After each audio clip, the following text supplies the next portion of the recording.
বাংলাদেশ আজই এশিয়া কাপের ফাইনালে উঠছে, আজকেই, ডেফিনেটলি আজকেই।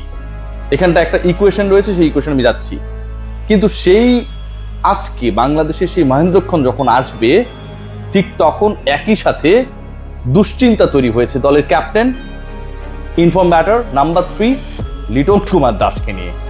লিটন কুমার দাস ভারতের বিপক্ষে ম্যাচে, আগামীকাল যে ম্যাচটা অনুষ্ঠিত হবে বাংলাদেশ সময় 8:30-এ যেই ম্যাচটা অনুষ্ঠিত হবে, সেই ম্যাচে লিটন কুমার দাস খেলতে পারবেন তো? লিটনের ইনজুরি, পাজরে চোট পাওয়া, ব্যাট করতে গিয়ে আহত হওয়া, পরবর্তীতে আর ব্যাট করতে না পারা, এই আপডেটস গুলো এবং একই সাথে আজকে সকালে যে খবরটা আমি পেয়েছি সংযুক্ত আরব আমিরাত থেকে, তাতে এই অনিশ্চয়তা তৈরি হয়েছে।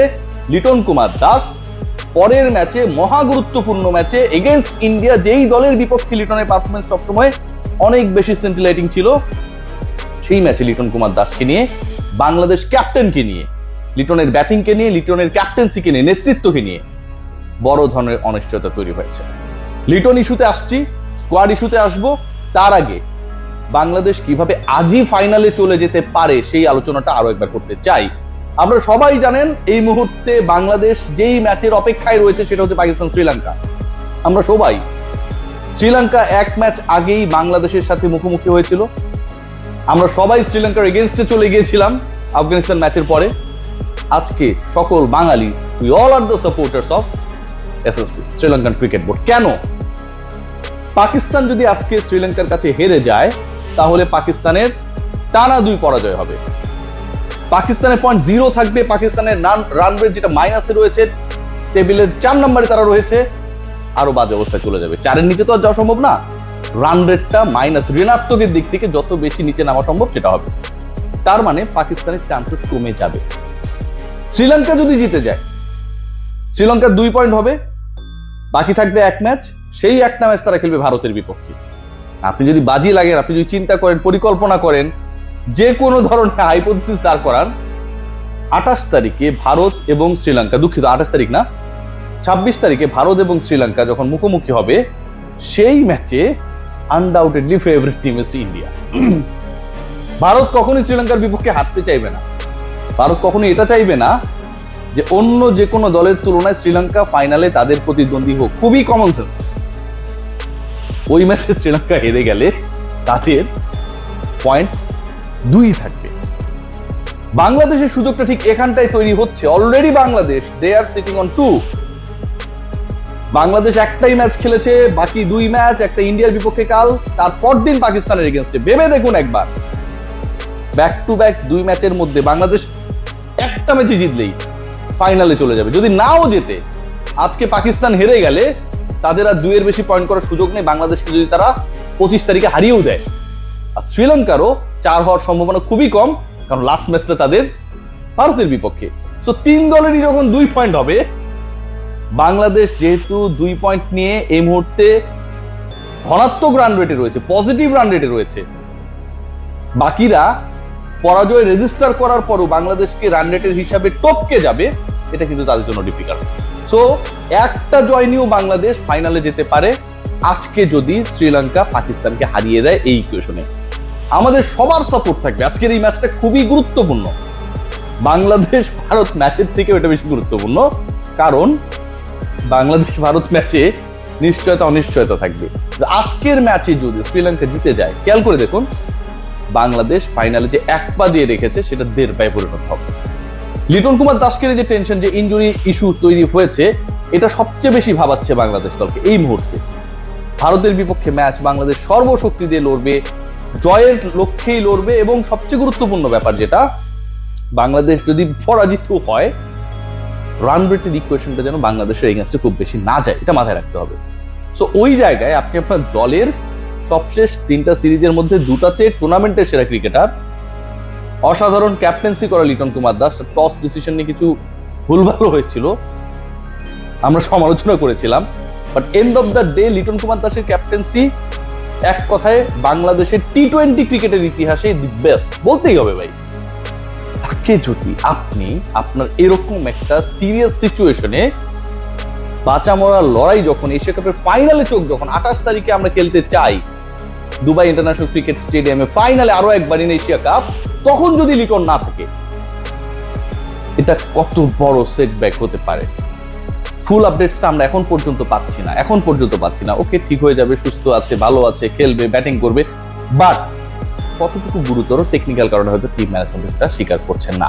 লিটন না খেললে যেই জায়গাটায় বাংলাদেশ আলটিমেটলি ড্যামেজড হবে, সেটা হচ্ছে number 3 will be the number 3 batter. Who will be the replacement of Liton Kumar Das? কেউ নাই ভাই, যতই বলেন না কেন, এরে ওরে দিয়ে এটা হবে না। লিটন 3 নম্বর পজিশনটায় নিজেকে ওভাবে তৈরি করে ফেলেছেন অলরেডি। বাংলাদেশ 3 নম্বরে লিটন কুমার দাসকে নিয়ে ইউজ টু হয়ে গেছে। বাংলাদেশ দল লিটনের 3 নম্বর পজিশন নিয়ে একটা কমফোর্ট জোনে রয়ে গেছে অলরেডি। তার captaincy, who will be the captain, এই মোমেন্টে, একদম এমন একটা মোমেন্টে যখন আপনার দলের একটা ম্যাচ জিতলেই আপনি এশিয়া কাপের ফাইনালে চলে যাবেন, না জিতলেও আপনি বেটার রান রেটে যদি থাকেন, আপনি যদি বড় ব্যবধানে পরাজয় রেজিস্টার না করেন, তারপরেও আপনি ফাইনালে চলে যাবেন। আজকে যদি শ্রীলঙ্কা পাকিস্তানকে হারিয়ে দেয়, এরকম একটা সিচুয়েশনে হুট করে একজন ক্যাপ্টেন হয়ে গেল, এবং আমার প্রিয় বিসিবি যারা ভাইস ক্যাপ্টেন মানতে চায় না টিমে কাউকে, ওই সিচুয়েশনটা লিটনকে হারানোটা আপনার ভাবতে পারেন কত বড় ড্যামেজিং হতে পারে টিম টাইগার্সের জন্য। বাংলাদেশ দলের 11-এ, বাংলাদেশ দলের প্ল্যানে ইন্ডিয়া ম্যাচে যথেষ্ট ধরনের চমক দেওয়ার একটা টেন্ডেন্সি আমি এখন পর্যন্ত যে খবর পেয়েছি তা রয়েছে। ভারতের বিপক্ষে যখনই বাংলাদেশ বিভিন্ন সময় সাকসেসফুল হয়েছে, সব সময় বাংলাদেশ দল কিছু না কিছু চমক দিয়েছিল। মেহেদী হাসান মিরাজ ওয়ানডেতে অসাধারণ ব্যাট করে সিরিজ জিতিয়েছিল, মনে করেন 22 সালে। তিনি এত ভালো ব্যাট করবেন, এইভাবে ঘুরিয়ে দেবেন, তাকে নিয়ে এত, অন্তত তার ব্যাটিং নিয়ে এত পরিকল্পনা কেউ করেনি। মুস্তাফিজুর রহমানের বোলিং নিয়ে কেউ পরিকল্পনা অতটুকু করেনি। ডেবুটেন তাসকিন আহমেদের বোলিং নিয়ে পরিকল্পনা করার কোনো অপশন ছিল না। বাংলাদেশ দল অন্তত 2 জন ক্রিকেটারকে অ্যাপ্লাই করতে চায় ইন্ডিয়া এগেনস্টে, যাদেরকে নিয়ে পরিকল্পনা করার মতো খুব বেশি উপাদান, কম্পোনেন্টস এই মুহূর্তে অ্যানালিস্টদের হাতে নেই। সাইফ অ্যান্ড সোহান, সাইফ তো খেলবেনই, ওপেনিংয়ে খেলবেনই। জসপ্রীত বুমরারা লাস্টের ম্যাচে যেভাবে পাকিস্তানি ব্যাটারদের কাছে মার খেয়েছেন, সাইফ হাসানদের কনফিডেন্স সেখানটা অনেক বেড়ে গেছে। সোহানকে খেলানো হবে কি হবে না, it is totally depending on number 5-6-এ যারা খেলেন, শামীম পাটোয়ারি, জাকের আলী অনেক, এই জায়গাটায় কোনো পরিবর্তন আনা হবে কি হবে না সেটার উপরে। তবে most important part is that the upcoming match, একটু পরে যেই ম্যাচটা শুরু হবে শ্রীলঙ্কা এন্ড পাকিস্তানের মধ্যে, এই ম্যাচের রেজাল্ট, এই ম্যাচের ফলাফল, এই ম্যাচে শ্রীলঙ্কার জয়, বিশ্বাস করুন বাংলাদেশকে ক্লিয়ারলি ফাইনালের পথে দারুণভাবে এগিয়ে নেবে। এবং এটা যদি হয়, বাংলাদেশ দল পরের 2 ম্যাচে রিল্যাক্স হইতে নামতে পারবে।